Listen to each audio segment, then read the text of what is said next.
Hello everyone, and welcome back.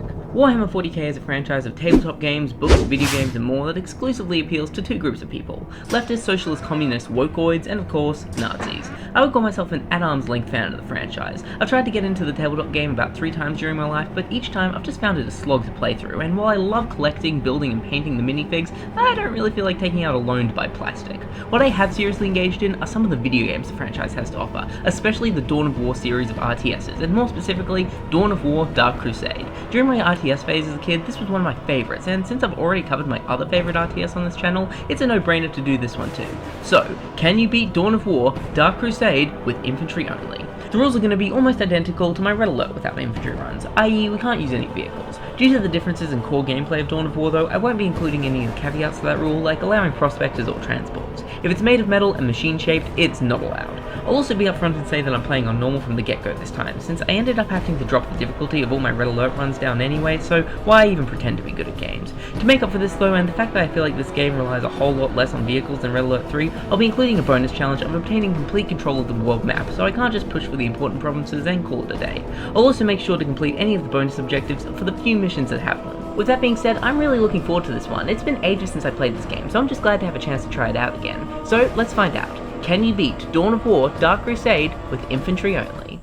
Before the run really starts, I have a small update about my last Red Alert run. Usually I try and keep updates for a run till the next video in the series, but since this is kind of a spiritual sequel to that series, I figured I'd just do it here. In my run of the Empires campaign, I unfortunately failed due to the mission where you have to defend Pearl Harbor, featuring a massive base at sea, seemingly requiring the use of ships to reach it and destroy. In the video I mentioned that it's probably possible to do this if you're better at games than me, and it seems like that's the case, as viewer Kyle the Randomness tried this for themselves and apparently was successful.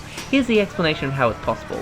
Now, I haven't tried this myself, so it could be all baloney, but I'm inclined to believe Kyle the Randomness here, since they seem to know a lot about this game and its mechanics. Maybe I'll try this out for myself sometime, but for now I'm happy to conclude that this is possible infantry only if you don't suck like me. With that being said, let's get back into the video at hand. The opening introduces us to the planet of Cronus, a highly coveted holiday destination for many warring factions, each of whom have claimed it as their own. 7 armies total have descended upon the planet to stake their claim, and once the narration explaining all of their goals is through, we get to pick which of these 7 we want to side with. I quickly decided that the Orcs would be the best choice for this run, partially because of them favouring large horde tactics, seeming to be a good fit for an infantry-only run, but mainly because Orcs is in fact the biggest and the meanest there is, which is just sound logic that can't really be argued against. There are quite a few little differences with how each faction plays, but at the end of the day, the story plays out the same, and if it's possible for one of the factions, it should be possible for the rest, so if you try this run, feel free to pick whichever faction you want. With that, we're dropped into the world map. The planet is split into several provinces, each controlled by a different faction. We start with just one home province from where we can attack any of our neighbouring provinces, at which point a battle will commence. If we win the battle, then the area will come under our control and our commander will move there. From our starting position on the map, there are only 2 provinces that we can actually attack into, one controlled by the Tau and the other by the Chaos Space Marines. Lore-wise, I think that it makes more sense to attack the Tau, since I think Orcs and them don't get along very well, but before I can actually start wiping other armies off Cronus, there's a little bit of setup I want to do first, and the quickest path to that is through Chaos territory. So for our first battle, it's into the Reen Floodlands to take on the Chaos Space Marines. If regular Space Marines are the straight-A child of the Emperor, think of Chaos as the goth younger child who glued a bunch of spikes to their armor and started praising Satan for attention. Each army has its own quirks that make them slightly unique to fight against, but for the most part, with the possible exception of Necrons, they all feel pretty samey and are beaten the same way, at least in the case of the standard provinces. The first thing you'll want to do is select your main base and produce a group of Slugger Boys. These are one of the Orcs' basic infantry types, favouring melee combat. They aren't all that tough, but they're cheap, you can make loads of them, and with a few upgrades, they can actually be pretty effective. You want to start these boys capturing any strategic points near the base. Having these points captured will bring more resources in for us to spend, so the more you can capture, the better. There are also golden strategic points called relics, which are required to have captured to build some higher end units. I don't think that any of the units locked behind a captured relic for the Orcs we could use in this run, even if we wanted to, but I'm also pretty sure that having these points captured still brings in more resources, so make sure to grab them still if you can. As you grab strategic points, you should also select the Gretchens you start each round with and start adding to its squad. Gretchens are a special unit that we need to build the various structures, so it's probably best to have 2 full teams of them so that you can be building up your base quick. For now, there are 3 important buildings that you should be making. The first are listening posts, which can be built on top of captured strategic points to fortify them. Not only does this make them harder for enemies to recapture, but it'll also increase the rate resources are extracted from that point, and we can build around the post, increasing our land available to us. There's also a whole lot of upgrades for these things, making them stronger, tougher, and more efficient, which you'll want to get as they come available. The second important structure are generators, which, if you couldn't have guessed, produce power. Power works very differently in this game from Red Alert. Instead of being a threshold that we want to stay under and that we can increase by building power plants, here is a secondary resource that certain buildings or units will require to be produced. In the early days, probably around 2 of these things will do, but as we start needing more power to be produced to build bigger things, you'll probably want to upgrade to like 4 or 5. The final structure you should be focusing on are warg banners. At their core, these are just turrets that you can place to help defend areas, but for orcs they're much more than that, as they increase our warg. A higher warg is needed to get certain upgrades, as well as increasing our population cap, allowing us to create more boys. You'll want to have a maxed out warg at least, but there's really no reason to stop at that point. As Mama used to say, you can never have enough warg. Once built, you should also upgrade these things to have twin big shooters, but I wouldn't get the second upgrade giving them a rocket. It does make them better against vehicles, but at the cost of being less effective against infantry, which is most of what's getting thrown at us, so for the most part, I just upgrade these the once. Once your power, resources, and warg are all looking good, it's time to start upgrading. Both your listening posts and generators have upgrades that'll increase the global productiveness of each structure, which is a must-have since the faster we can produce resources, the faster we can build our army. While these are upgrading, you should also build a pile of guns, which houses all the upgrades for our boys. I'll be real, I have no idea what half these things do, but I know they make my boys better, so I know they're must-haves. Having this structure also lets us improve our squads by giving them special weapons and command units, humorously called knobs, which you should also work towards getting for all your squads. You can also now upgrade the main orc base to its second stage, giving us full access to every orc unit as well as giving us the second tier upgrades. The base upgrade takes a while though, so while you're doing that, it's probably a good chance to start building up your forces, so have your Gretchens build a boys hut.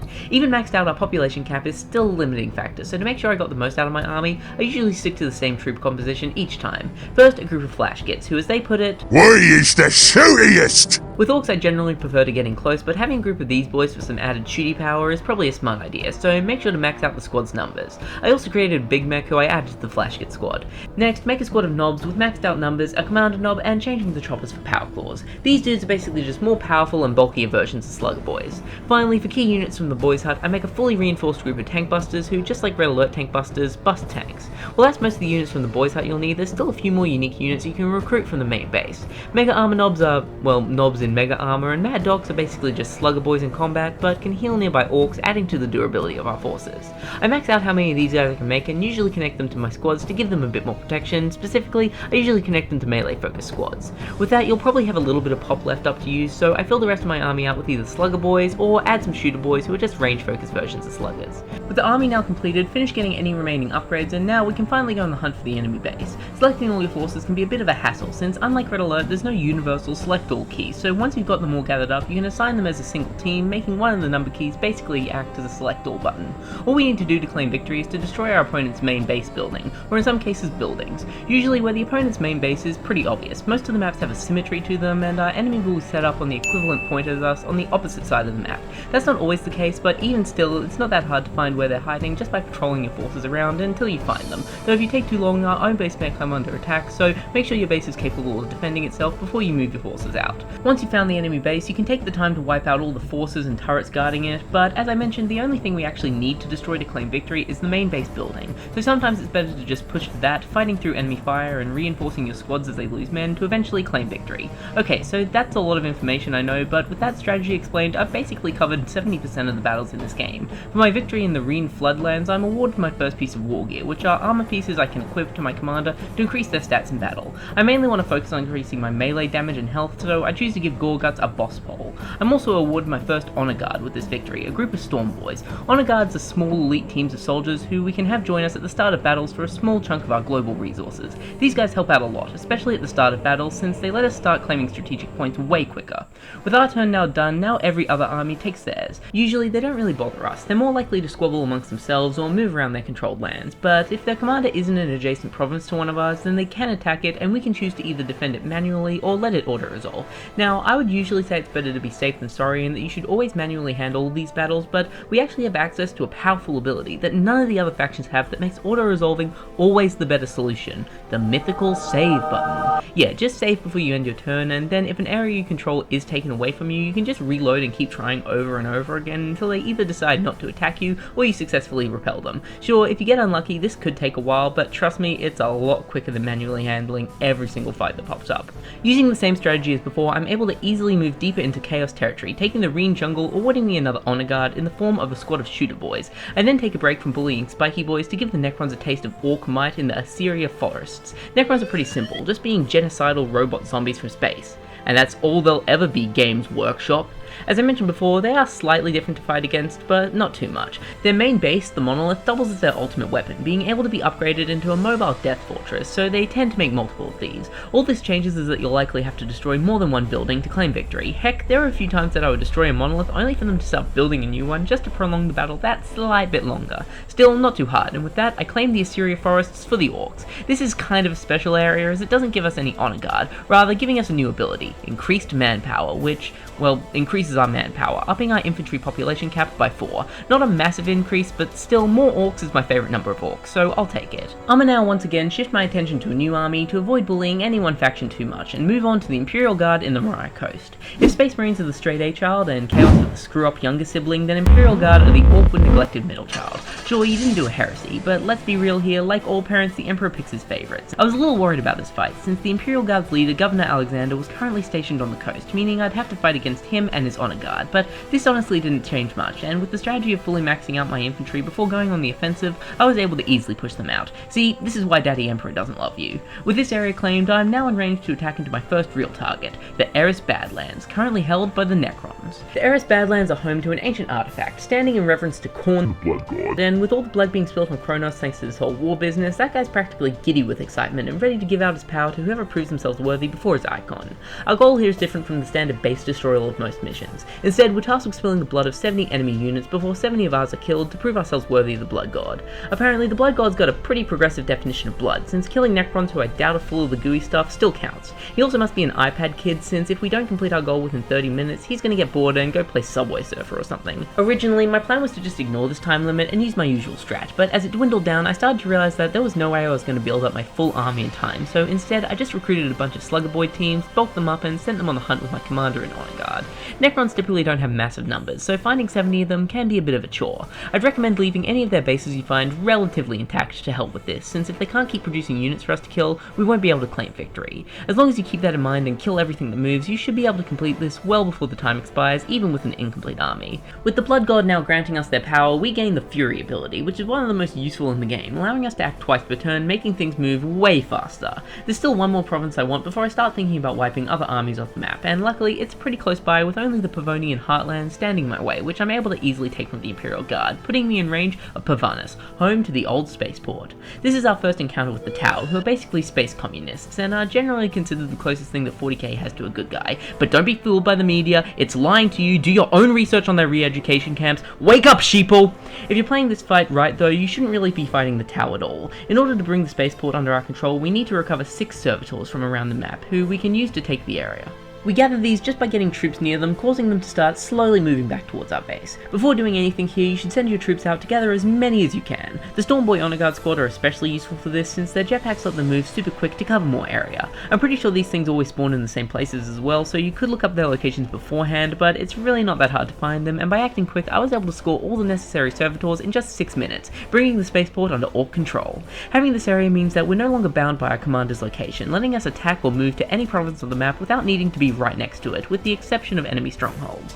With Pavanus and its spaceport now in Orky hands, I can start to make real moves against enemies, and seeing as they're already being pushed all the way back to their home province, there seems to be no better target than the Imperial Guard. On my way, I pass through the Space Marine held Austin Plains. Space Marines are the army that you pick in the tabletop game if you lack any creativity and hate fun. This province actually gave me a tad bit of trouble, probably due to the Space Marine commander being located there at the time. By the time I had fully made my army, the force they had to meet me was no joke, and I ended up getting slaughtered. On my second attempt, instead of building up a big army full of tons of different types of infantry, I just pumped out a bunch of slugger and shooter boys who, along with my honor guard, were able to knock them out before they had a chance to bulk up their forces, claiming the province for the Orcs. On my next turn, I move my commander to the Pavonian Heartlands, from where I can launch my attack on Victory Bay, the last holdout of the Imperial Guard. Starting off this battle, we get to see a little bit of what we're going to be dealing with. The Guard's forces look quite formidable, even including some heavy artillery to make it harder for our forces to get around. Despite this though, there are some apparent cracks with the men's morale, seeming low only being kept in line with the fear of death, a weakness that that we might be able to exploit. For the most part, these stronghold battles play the same as the standard ones, just harder on a much larger scale and with some extra bonus objectives scattered around. I decided I wanted to try and tackle as many of these side objectives as I could, so once my army was starting to take shape, I sent a small force slightly to the northwest of my base where I find the 1st Company's forward base. With this base being so close to ours, it basically provides a constant stream of infantry units to chip away at our base, so even without there being a side objective linked to it, it would be a smart idea to take it out. It looks kinda scary with all of its turrets and swarms of infantry, but I didn't really have any trouble with destroying the 1st Company, though I was using 4 mega armored knobs, which probably helped. I then continued to bulk up my forces, making sure to keep them out of range of the enemy's artillery, and once my force was all built up, I took half of it and started moving south. I didn't want to move my entire force since I figured it would be harder to avoid artillery fire with a larger army, plus with only being able to keep tabs on 8 units at once, I wouldn't be able to keep them all reinforced while they were being whittled down. Eventually my force came across the 2nd Mechanized Company, another forward base that I can destroy for a bonus objective. This one is even more intimidating than the last, thanks to the presence of a Baneblade, possibly the most deadly tank in the entire game, but just like the other forward base, it does fall pretty easily. From here I moved the same force to the east to find the artillery battery, which is split into 2 halves, one on this cliff and the other in this destroyed building. As I knocked them out, I moved the rest of my force to start taking the bridge towards the center of the map, eventually meeting the 2 halves of my army together on the other side of the bridge to take out the forward base here. I had taken some pretty major casualties, so I chose to use this area as a rallying point to regroup my forces before continuing with the battle. From here, things get a little more annoying, as the guards have one more trick up their sleeves in the form of the Titan Cannon. This thing is an ancient weapon dropped off a massive Titan long before the Dark Crusade. While the Imperial Guard can't aim it, they can still fire it in a straight line, decimating anything in its path.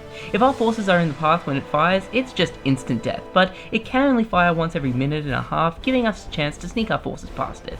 On the other side of the Titan Cannon, we find the 5th Company. You actually want to try and minimize how much damage you do to these guys, which sounds weird, I know, but trust me. Remember those morale issues I mentioned earlier? Well, this lot are the real sufferers from that, and are being kept in line under the iron fist of their Commissar. Without their Commissar, they have no loyalties to the Imperium, and so if we can take him out, we can cause the 5th Company to switch to our side. We don't get direct control over the 5th Company, they just get taken over by a friendly AI, but it's still worth doing since it'll keep the loyal guards busy. Plus, since they aren't us and aren't bound by the rules of this run, they get to use tanks. From here, we could make a move against the main guard base to put an end to them once and for all, but I wasn't sure if just one push was going to be enough, and just in case I had to bring in more forces, I figured it would be a wise idea to shut off that dang Titan Cannon. In the western corner of the map, we can find the power grid supplying the weapon, and by destroying all the super generators, we can shut it down, but I think we can do better than just that. I bring all my Gretchens from the main base to the power site and start building my own super generators on all the designated spots, and once they're all claimed, the Titan Cannon falls under our control, allowing us to slaughter any guards unlucky enough to find themselves in its path. With that all done, the side objectives are complete, and all that's left to do is destroy the Imperial Guard's command building in the northern corner of the map. They are pretty well entrenched here, but even still, with overwhelming Orky force, I'm able to push through, and by focusing all my fire on the command building, I'm able to take it down relatively quickly, sealing the Guard's fate. Despite this loss, they aren't in any hurry to surrender, and the order is given to overload the Titan Cannon, wiping out both Orc and Human, thus ensuring that we won't be getting our hands on any of their precious loot. So that's the Imperial Guard dealt with, 1 down, 5 to go. I decided for my next target I should switch my focus back to Chaos, since they're already on their last legs, plus their land is interrupting my stretch of controlled coastline, so yeah, they gotta go. First though, I wanted to try gaining some of the other special provinces, so I went and tried for the Space Marine held Van Dien Coast, a special mission where the goal is to produce a bunch of power within 20 minutes, which is pretty easily done just by building a bunch of generators and, well, waiting for a bit. This is one of the easiest provinces to claim in the game, and doing so gives us a boost to our starting resources at the beginning of every battle, which is a pretty damn useful effect, letting us bulk up our armies at the start way quicker. I also tried for another special mission in the Hyperion Peaks, but this one was a non-starter. The idea of this mission is that we're given a set force that we have to use to take out every enemy building on the map.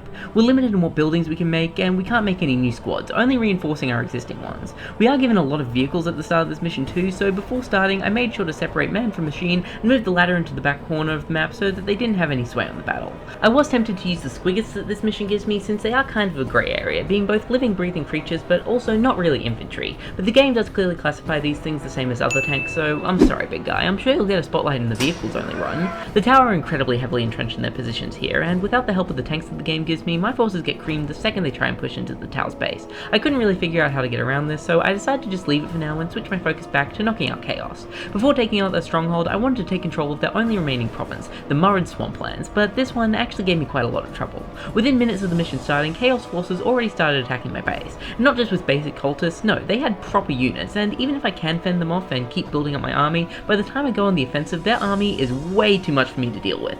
I did eventually manage to take them down by maxing out my army of slugger boys and rushing the enemy's base, but even then they had some pretty advanced forces for being so early in the match. Now, having been pushed back to their stronghold at the Deimos Peninsula, all it'll take is one final battle to rid Kronos of the spiky boys. As a kid, this was my least favourite stronghold in the game, mainly because I was a little pussy and Chaos Space Marines were squarely, but it also features a pretty annoying little gimmick. The Blood Pulse is similar to the Titan Cannon from the Imperial Guard's final battle, in that it's an attack that goes off on a timer, but this one is way faster, going off every 40 seconds. The area the Blood Pulse affects also is spread out across the entire map in a bunch of smaller locations than the Titan Cannon, meaning you have to navigate over these dangerous spots way more frequently than in that mission.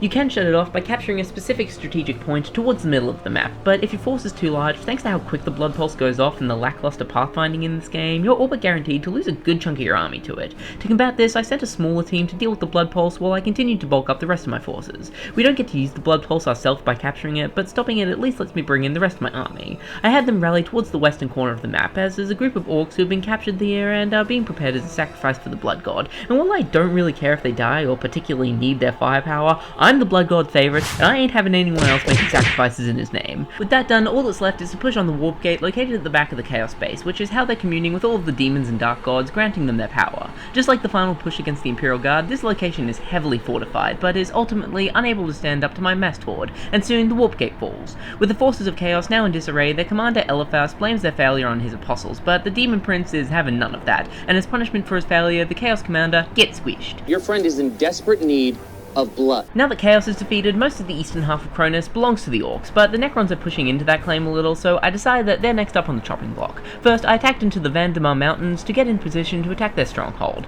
I had actually tried for this province before, but had faced some difficulty, with a never-ending stream of undying forces pushing into my base. But by using the quick army strategy, pretty much just using my honor guard, I was able to wipe out the first Necron base in about 4 minutes. I then pushed into the second base, which already almost had a fully restored monolith somehow, but I was once again able to destroy it to claim the mountains, putting me in a great position to attack into the Necron's main stronghold, the thru Plateau. This was my second least favourite final battle as a kid, once again solely due to me being a little pussy, and this place being dark and scary. All grown up now though, and this is actually one of my favourite missions in the entire game, partially because Necrons are just cool, but also because the goal here feels very different to the standard provinces. While they were cool, the Imperial Guard and Chaos strongholds were basically just enhanced versions of the standard provinces. Get to the enemy base and destroy a thing, but this one feels more like an infiltration mission. We have to get our commander deep into the Necron catacombs to plant a bomb, and then we gotta get out before the thing goes off. It's not much of a difference, but when most of the missions in this game have you doing almost the exact same thing over and over and over again, it's nice whenever you get a little shake up to the formula. As I marched my forces through the catacombs, I made sure to go out of my way to complete all of the bonus objectives, though I don't think there's really much an effect on battle for doing these, other than maybe making the final retreat after planting the bomb a bit easier, so in a casual run I wouldn't really bother going out of your way for these. They are pretty easy to complete though. The only one that gave me any trouble was destroying the chronometry beacon, since it takes away control of your units from you briefly, but it's more just slightly annoying than actually hard to deal with. For some reason I had left my commander back at base while I cleared a path to the detonation site, so once the rest of my army arrived and defeated the guarding forces, I brought in my commander to plant the bomb. From here, you're up against the clock to get your commander back to safety, but the 8 minutes that the game gives you to do this is extremely generous. I managed to do it in just 4, though I'd be lying if I said no man was left behind. With our commander safely escaping the catacombs, the Necrons assume that we've fled, before finally realizing just what's happened. My lord, the living have...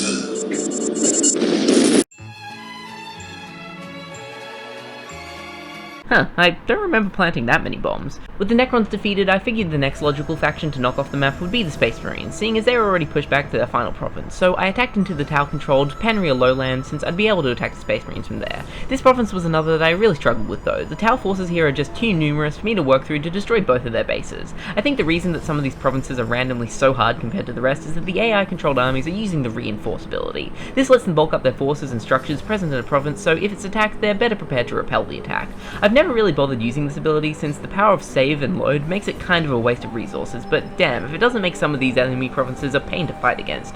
Annoyed after several hours of attempting this mission, I decided to give up for now and take my frustration out on some of the weaker Tau provinces. I managed to take the Janus Savannah, Agamar Desert, and the Western Barrens from the Tau with very little trouble. I even tried the Hyperion Peaks again and was able to succeed. No idea what even changed here, maybe I'm just better now or something. Holding this province gives me the forward base ability, which lets me select some buildings to start off a battle with, which makes production a lot faster out the gate. This can be really helpful, but is also kind of resource intensive if you're using it for every battle, so I'll probably just save it for the big fights. Speaking of big fights, my rage at the Tau was still not quelled, so I selected a forward base and attacked into Oris Tashin, the home province of the Tau. In 40k lore, the orcs in the Tau are basically arch enemies, so you better believe that this is going to be a fierce fight. Cronus was also originally a Tau planet, so not only are they extremely heavily entrenched here, but they also have arguably the most to fight for. Still, if we can crush their leader, the Ethereal, then the rest will soon fall.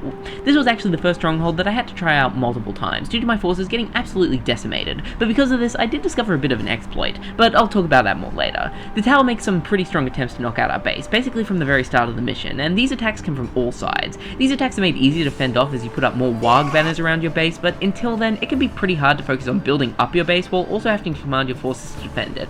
The reason for these constant attacks are because of two Tau command posts located in the west and east, whose sole mission is to pound our base from either side, so if we can get rid of them, it should severely cut down on their ability to attack us. Once my army was ready, I decided to go for the eastern command post first, and this proved to be quite the challenge. Due to the narrow streets of this map, it's quite easy for the Tau to bog our army down and bottleneck us, plus their forces are nothing to sneeze at. If stealth suits mowing down our forces from the shadows weren't bad enough, these dudes have freaking dinosaurs on their side, MF's going straight Jurassic on our asses. I had also timed moving my forces from my base really badly, as not long after one of the aforementioned dinos came knocking, and my base defenses weren't really a match for it, so it's a good thing that I decided to make a save right before moving out my forces. And it was while loading this save that I discovered the previously mentioned glitch. See anything wrong with this video? I'll give you a second.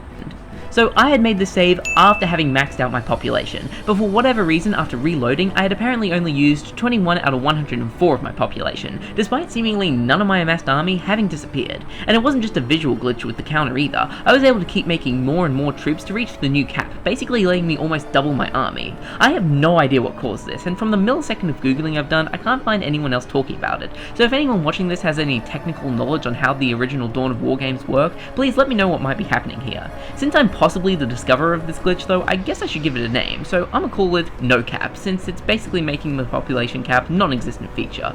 With my bulked out army, pushing to the command posts is a much easier task. Nothing could withstand my green tide, and soon all that was left to do was attack their main base. I guess I let my cockiness get to my head a little this time though, since most of my army got wiped out entering the Tau base, and those who did make it to the Ethereal weren't even really able to lay a scratch on him, thanks to a strategy of running around like a chicken without its head, so I ended up having to reload again. I'd actually kinda hoped that this would happen though, as I had made another save after maxing out my population for the second time, and I was curious to see if I could get no cap to happen again, and yep, it happened again. I had actually maxed out the creation limit of the more elite orc unit, so I ended up just filling my new population out with slugger boys, and this might have been a bit of a mistake since my computer was definitely starting to struggle running this many units. Still though, with boys completely surrounding him, the Ethereal has nowhere to run this time, and soon falls. Realizing that all hope is lost, the Tau's second in command orders all forces to fall back and retreat from Cronus, leaving those still trapped by our forces behind to their fates. With the Tau stronghold gone, I decided that now would be a good time to try again for the Panria lowlands. This time it was much easier. Maybe it has something to do with the main Tau province being gone, making the satellites weaker, maybe my forward base just let me get the upper hand, I don't know, but still this does put me in position to finish off the Space Marines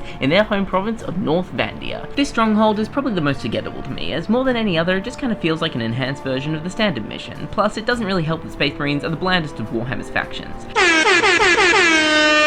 The number of Marines on the map is actually pretty low, so in order to help keep their army reinforced, they're receiving troops via drop pod from orbit, so our first goal should be to try and cut off their intake of new soldiers. While I continued to build up my army, I took a small portion of my forces and started moving them to the eastern corner where the Marines' reinforcements are coming from. On the way you can find a Space Marine structure that you can't actually destroy, and that's because this is part of another bonus objective. See, the Space Marines have a ship in orbit of the planet from which they're able to barrage specific points with intense firepower. Coordinates for this barrage are sent through this structure here, and by taking it over, we can start feeding it our own targets to destroy. All you need to do to complete this objective is capture the adjacent strategic point. However, you'll probably want to send a team of Gretchens in to fortify the area with some Warg banners as well, since if the Space Marines can recapture it, then they'll regain their orbital barrage capabilities. We also get another bonus objective once the point is captured to actually use the orbital barrage, which I didn't really need an excuse to do. From here it's just a short walk from my forces up into the Space Marines base, giving them their reinforcements, which I swiftly overwhelm and destroy. With that gone, I could just continue my troops march into the Space Marines base in the north, but there's still another bonus objective in the west to complete first, so I bring this team back to base to meet up with the rest of my forces before moving out. There's only one relic on this map, and despite this thing not really being any real use to me, we're still going to take it. The Space Marines absolutely love these things, believing them to be part of their chapter's heritage, and so having a bunch of filthy Xenos getting their grubby little mitts on them is bound to demoralize them. Once captured, just like with the orbital barrage controls, I made sure to send a team of Gretchens in to build some defenses to make sure it stays ours. With that all done, all that's left is to push for the Space Marines main base, which is super easy. With these guys being the face of the franchise, I would have thought that they would have been one of the hardest battles in the game, but turns out they might just be the easiest there is.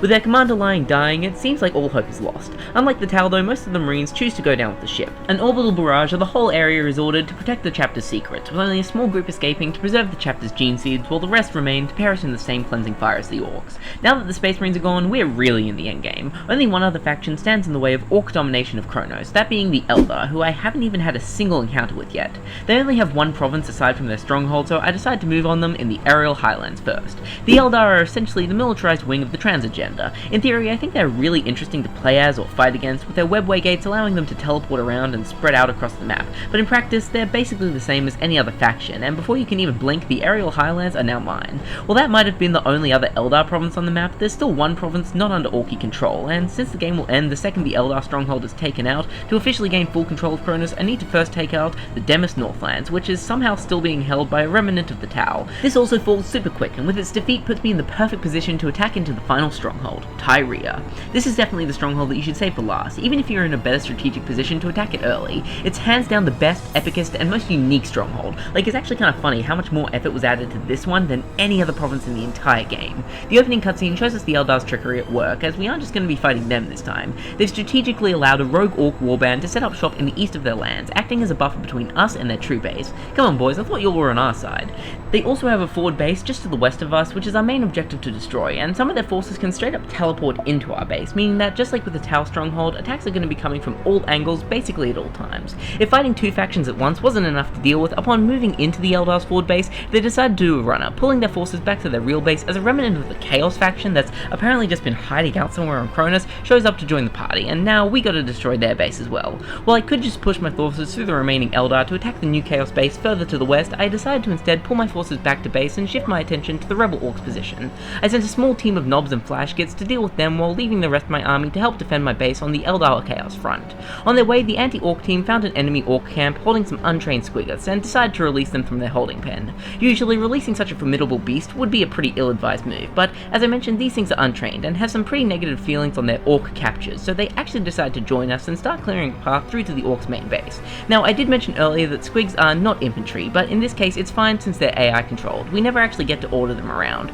Despite the squigs' help, my first attack on the Orc base didn't go very well, but I still managed to do some good damage, so I decided to pull my guys back for now and instead move the rest of my army against the remnant of the Eldar forward base and the surprise Chaos base, neither of which really put up much of a fight. With the western front now secured, I could move my entire army on the rebel Orc base. I struggled to get the bonus objective to actually complete since, unlike the Chaos base where you just have to destroy the main structure, apparently here you have to destroy every last building. While I was working on this, apparently the Eldar saw a perfect opportunity to make a good push against my base, and without my forces there to hold them back, they actually did a lot of damage. I had to march my army all the way back to deal with them before sending a small team to finish off the last of the rebel Orc structures to complete the objective. Our reward for completing this objective is a small group of rebel Orcs defect back to our side, and when I say small, I mean minuscule. 2 knobs and a tank that we can't use, so really just 2 knobs. Whatever, more Orcs is better than less, I guess. Now we can make a push for the Eldar's main base. Our goal here isn't to destroy them. No, we want to capture the webway gates, these massive archways that the Eldar use for teleportation between worlds. There are 3 of these surrounding the main base, and losing them would trap the Eldar on Kronos, making them sitting ducks. To capture these, we have to take the strategic points adjacent to them, and this is pretty easy. Just wipe out any forces guarding them and use your forces to secure them. The real problem comes after the points are taken, as now we need to hold them for 10 minutes. If any of the 3 strategic points fall out of our control for even a second, the countdown will restart. Since we can't place listening posts down on these points, they're super vulnerable to being recaptured, and we can't even build wild banners around them to help with the defense. The only real option here is to split my forces up into teams to have them defend each point separately. The countdown got reset a few times as I tried to figure out the exact ratio of troops needed to effectively defend each point, but eventually I did manage to figure it out. I found that the Eldar mainly focused on trying to recapture the points on the right and in the middle, so I did an almost complete 50-50 split of my army on each of these points with only a small skeleton crew on the one on the left to keep it secure. Even with this setup, it wasn't easy to hold the webway gates. 10 minutes is a long time, and having to split my attention between 3 fronts was a lot, but eventually I was successful. Now that their chance of escaping the planet is gone, what remains of the Eldar forces decide to look for shelter somewhere else on Cronus, which, looking at the overwhelming greenness of the world map, is gonna be hard, I hate to say. Ashamed by her failure to lead her people to victory, the commander stays behind, alone to fight the orcs until her very last breath. With the last faction defeated, Cronus is finally fully submerged by the green tide. The orcs take some time to enjoy pillaging the planet, but eventually get sick of that and begin preparations to start their slaughter anew on another unsuspecting world. So, can you beat Dawn of War, Dark Crusade, infantry only? Yep, you absolutely can. Honestly, not too surprised about this one. In hindsight, I probably should have played this on hard, since despite a few difficulty spikes here and there, all things considered, it was a pretty easy challenge. I still had a blast though. I love the more free-flowing setup of this game, compared to the linearity of something like Red Alert or heck, even the other Dawn of War games. Speaking of the other Dawn of War games, I'm probably going to get around to running them too eventually. Well, at least the ones pre-Dawn of War 2, because I don't want to play that one. If you enjoyed this run, why not consider giving the video a like, and if you want to be around whenever those future Dawn of War runs come out, why not consider subscribing? Until then, I've been Katie Cat, and thank you for watching.